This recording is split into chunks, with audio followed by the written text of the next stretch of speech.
I perceive the truth at the ice shore docks, where the more seen, the more the truth repels, as the water raises, as waves rush in, upon the islands where truth interlocks with intense reverie of nirvana. My life performs like a miniature toy, soaring towards the line of the horizon, dreaming the truth will meet in nirvana, climbing upon virgin-winged white stallions, protected with pectoral medals.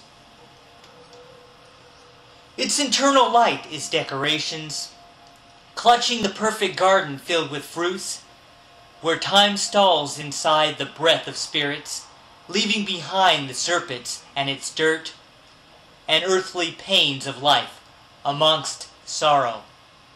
Erasing myself to infinity, with two trees fruitful and multiplying, becoming chalk outline, hovering on ceilings above lovers, that has yet to learn the act of deceit. All slip under their human dominion into shadows quenching needs of knowledge, to devour faith in order to taste its bestial and sadistic appetite, wiping out debauched morning hangovers. My eyes unable to evaluate information from those highly biased who claim my sins will be in extinction with yesterday and my inhumane slurs and evil puns about malicious fruits.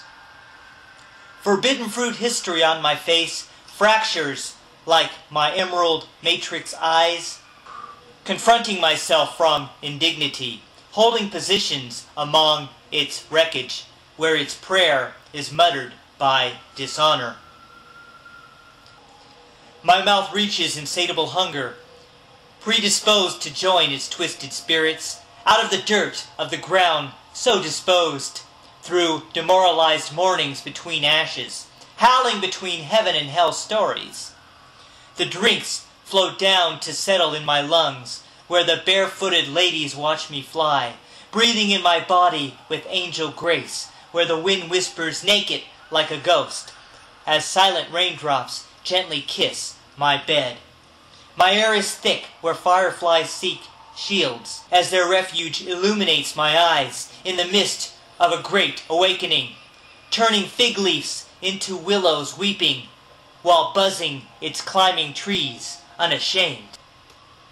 Sacred memories bring cold drops of hope, as summer reminds me of friends by eyes, where the garden sprouted green against ribs, scratching pretty words on the highest limbs, as symbols of truth as the sky reads them.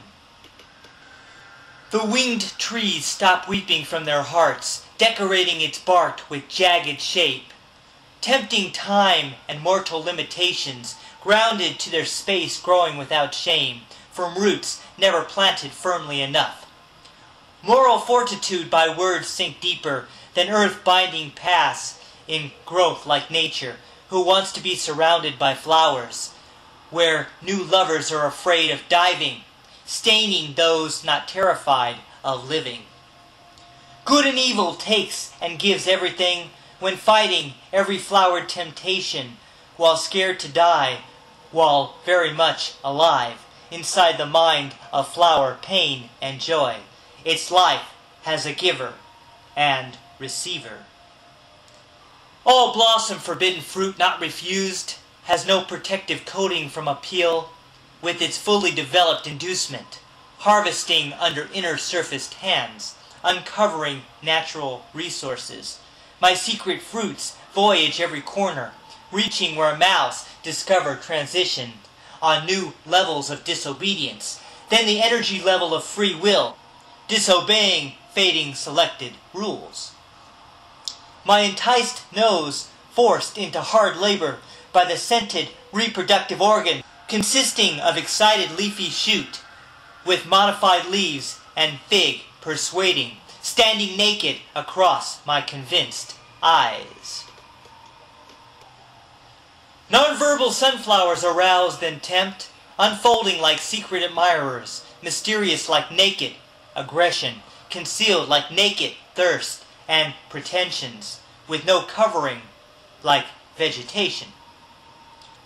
Lure is well versed in measuring beating of heavy breathing time contemplation, finding lured hands all over the body as flowers in the air mix with the trees, without humiliation or defeat.